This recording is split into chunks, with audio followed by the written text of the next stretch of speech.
பேசுறேன். யாரா புஷ் பண்ணிட்டு இருக்க போர் அடிக்கணும் ஒரு லோன் ஃபோன் தான். ஜிடியே வர 4 ரவுண்ட் அடிச்சிட்டாரு. அதுக்கப்புறம் கிட்ட சொன்னேன் ஜிடி ப்ரோ ஃப்ரெண்டு பிடிக்கணும். அதுக்கப்புறம் அவரும் போய் ஃப்ரெண்டு பிடிச்சாரு. அவரு எனக்கு ஃபுல் ஹெல்த்தையும்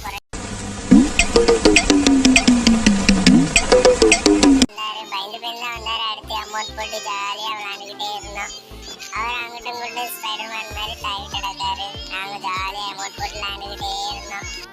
அடுத்த ரவுண்டே நாங்க சோன் எலிமினேட் ஆயிட்டு அதுக்கப்புறம் அடுத்த ரவுண்டு அடிக்கையா ஃப்ரெண்டு பிடிக்கான்னு யோசிச்சுட்டே போனோம். அடுத்து ஜிடி ப்ரோ சொன்னாரு ஃப்ரெண்டு பிடிப்போம் அப்படின்னாரு. அதுக்கப்புறம் நாங்களும் நமக்கு என்ன நம்மளும் ஏறோம்னு நானும் ஏறினேன். அதுக்கப்புறம் ஸ்கெட்ச் போட்டேன் அவருக்கு. நல்லவனுக்கு நல்லது செய்யறதுல வெறும் ஆசைதான் இருக்கும், கெட்டவனுக்கு கெட்டது அமௌண்ட் போட்டோம். அவரு கண்ண எடுக்காரு. நமக்கு வேற பயமா பக்குன்னு இருக்கு.